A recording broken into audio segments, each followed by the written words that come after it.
This portion of the news brought to you by McDonald's. McDonald's, I'm loving it.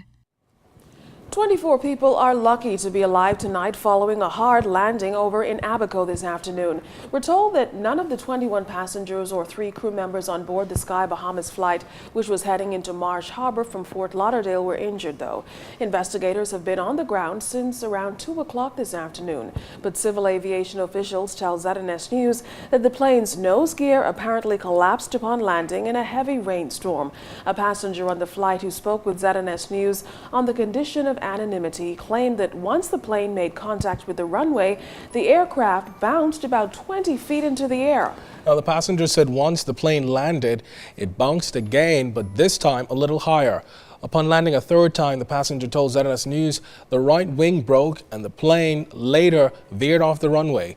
Once the plane came to rest, passengers were able to get out of the aircraft and find refuge in the terminal. The 40 passengers who were waiting to be transported on the same plane are said to have watched the plane's right engine catch fire once the wing broke. One passenger from New York said some passengers were rerouted to the Treasure Key Airport. Minister of Transport and Aviation Glenys Hunter-Martin made mention of the situation in the House of Assembly late this afternoon and said aviation officials are still investigating. A family is homeless tonight after their home on Odell Street off East Street caught fire during the early morning hours of today. Janaea Noel Ferguson has the tearful reaction from the family as they assessed irreplaceable loss. Yvonne Bethel has lived in this house on Odell Corner just off of East Street with her husband, affectionately called Dee Dee, for more than a decade. But one of her worst nightmares was realized last night when her home went up in flames while they were asleep. I went to bed so good. All day yesterday I just washed and cleaned up. I said, man, let me clean up the place. I just cleaned everything. Go to bed, asleep because I was tired. I wasn't expecting this, I wasn't expecting it. My husband wake me up. He said, honey, get up, say, the house on fire. I ain't even had on no clothes. I went to the back door. Then the girl said, man, you ain't get on no clothes. I went back inside. He had no clothes when I grab my pants for him and my night dress. And, the important things what I gotta grab. With tears still in her eyes and only the clothes left on her back, Bethel said if it was not for her neighbors, she and her husband would have been burnt alive. She added that they lost everything, even priceless memorabilia that cannot be replaced. Pictures, all of my wedding pictures, the front room set, all the things in the front room, the kitchen, everything. Everything. Despite the loss, Bethel says she is happy for her life and the help of her neighbors who came to her rescue. Something like this, it'll hurt you, anybody. But I just thank God I'm alive. I have family who love me and who's willing to help me, and my husband. And I just thank God that I'm alive today. I'd like to thank Nisi and Wayne. They helped me very good last night. This rubble is the only thing that remains from last night's fire. Bethel says she's thankful for family and friends who assisted, but she says she knows the road ahead won't be easy in rebuilding her life. She's calling on the community to assist her in whatever way they can. For the ZNS News Network, I'm Janaea Noel Ferguson. 2 men were arrested by officers in Eleuthera for possession of at least 6 kilos of suspected cocaine. The drugs, which were recovered in Harbor Island, are said to have a street value of an estimated $108,000. ZNS News has learned that one of the suspects is a 55-year-old Florida man. The other is a native of Eleuthera. It's believed that both suspects were attempting to smuggle drugs from Eleuthera before they were caught. Moments later, officers from the United States Coast Guard arrived on the scene to assist with the investigations. Both suspects have since been flown to the capital for further questioning. The College of the Bahamas opened the Bahamas at 40, reflecting on the past, envisioning the future conference last evening. The 3-day conference will assemble academics, social and political commentators, researchers and scholars in a single platform to examine the construct and context of the Bahamian nation as we celebrate 40 years of independence. A Bahamian scholar and veteran politician, Prime Minister Perry Christie, delivered a Bahamian history lesson of sorts as he officially opened the conference in the Performing Arts Center. Mr. Christie reminisced on the Bahamians of yesteryear who have toiled to create the modern-day Bahamas.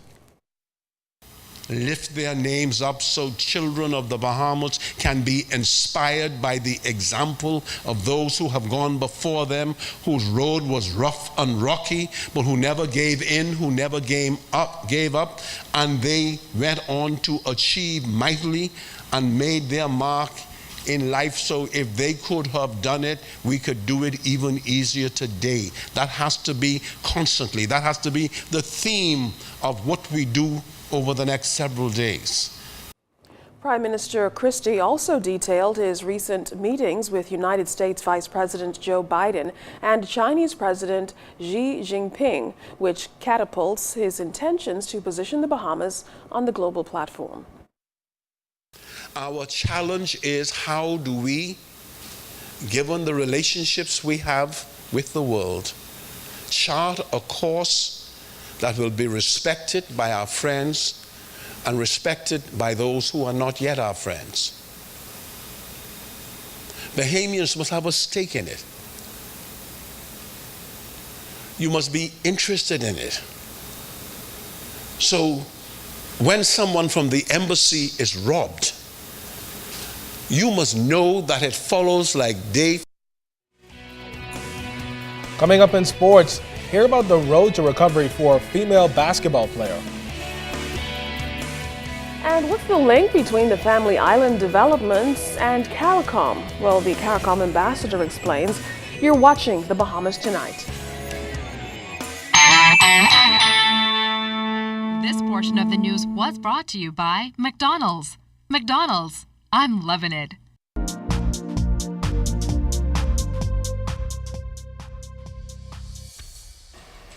This is your Royal Fidelity Business News. I'm LaDawn Davis. With several tourism investments in the pipeline to boost the economy of Bimini, on Wednesday, Sky Bahamas executives took a bite out of that economic pie as they officially launched airline services to and from Bimini 7 days per week. Sky Bahamas President and CEO Captain Randy Butler told Fidelity Business that the goal is to strengthen the relationships between businesses on the island, improve the level of services the airline currently provides, and assist in Family Island development. The airline currently offers flights to 7 islands and international flights to Fort Lauderdale, Florida. Airline executives plan to expand domestic flights to Andros pretty soon. Elmira College announced earlier this week that real estate executive Franklin Wilson has been elected to join the Board of Trustees.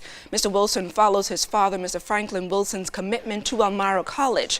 Franklin Wilson served as Elmira College board member from 2000 until 2013. Franklin Wilson is a director of Sunshine Holdings Limited and president of Awak Homes Limited.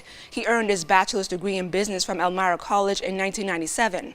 He also holds an MBA from the University of Miami and the General Banking Diploma from the American Banking Association, and is also certified residential specialist from the National Association of Realtors. And in international business news, one of the world's largest social media networks, Facebook, has jumped on the bandwagon and introduced hashtags like Twitter and Instagram. Hashtags are the number signs used to identify a variety of topics being discussed and will allow users to find those topics instantly. Now, according to the Associated Press, Facebook executives believe this is the first step towards making it easier for users to explore what others are discussing. And that's a look at your Royal Fidelity Business News. I'm LaDawn Davis.